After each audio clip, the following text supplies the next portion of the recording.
This might not be the kind of content that you're used to seeing from me, but it's one that is very important for you to understand. Because the internet is an open space where anyone can attack your computer or your network at any time. And so learning how to protect yourself is crucial. So I'm going to teach you ethical hacking.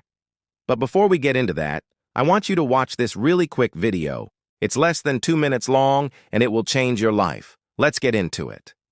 Now, when most people think of hackers, they imagine these people sitting in their basement typing away furiously on their keyboard, trying to break into networks and steal data. But the truth is that many of the most infamous hacks have come from within. In fact, some of the most successful hackers were once employees of the companies that they eventually hacked. Now, there are two main reasons why internal actors are able to cause so much damage. The first is that they already have access to the system, meaning that they don't need to spend time finding vulnerabilities. They can go straight to exploiting them. Secondly, since they are part of the company, they are trusted by the system, meaning that they can do a lot of damage before raising suspicion. So if you want to become an ethical hacker, the best place to start is your own network. Ethical hacking, also known as penetration testing, is basically the process of trying to find all the vulnerabilities in your system so that you can fix them before bad actors can exploit them. And even though it might sound intimidating, the truth is that you don't need to be a genius to find the most common network vulnerabilities. Let's start with the basics. Every device on your network should be protected by a strong password, one that isn't too easy for an attacker to guess. Now, unfortunately, most people use passwords like this, which makes them really easy to crack. Don't be that guy. Use a password manager like NordPass to generate long, random passwords that are almost impossible to crack, and then store them in a secure location so that you don't forget them.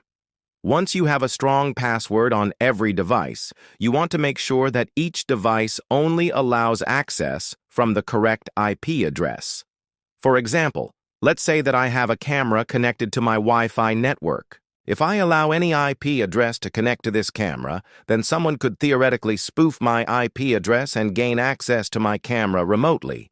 But if I restrict it to my local network, then only devices on my network will be able to access it. To do this on Windows, you want to go to your network connection, click on Advanced Settings, then click on the Private Network. From here, you want to click on the Properties button and then select Internet Protocol version 4. Click on Properties again, and now you can add your local IP address. You want to repeat this process for every device on your network. Another thing that you can do is to set up a firewall. This is basically a security system that will alert you if any unauthorized devices try to access your network. A firewall can be really useful because it will notify you of any threats before they can cause any damage. Unfortunately, most consumer-grade routers don't come with a firewall.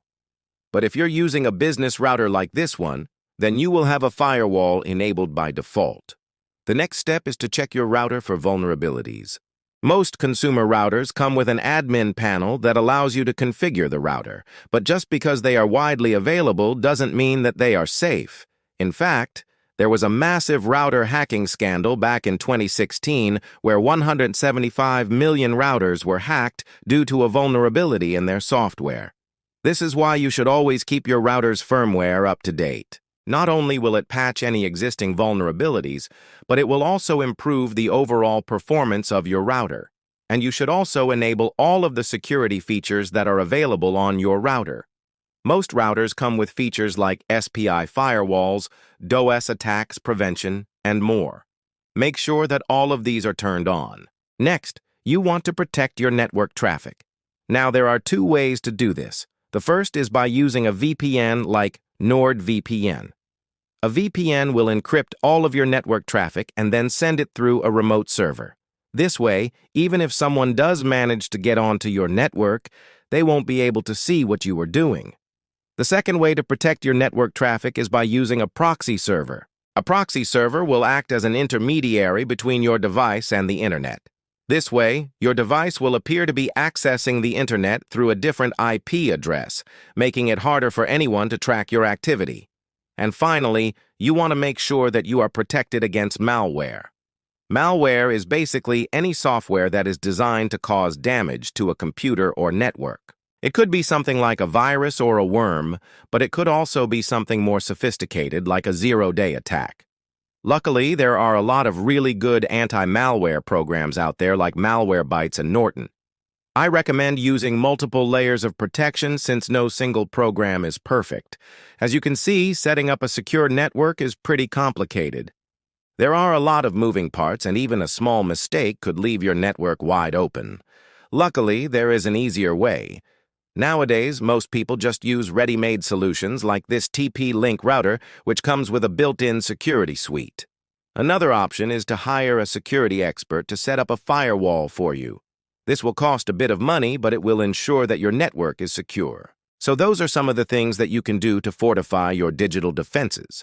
By following these tips, you can create a network that is much harder to hack, giving you peace of mind knowing that your data is safe. I hope that you enjoyed this video on ethical hacking. If you did, please make sure to hit the like button. And also subscribe for more videos just like this one. Thank you guys so much for watching, and I'll see you in the next one.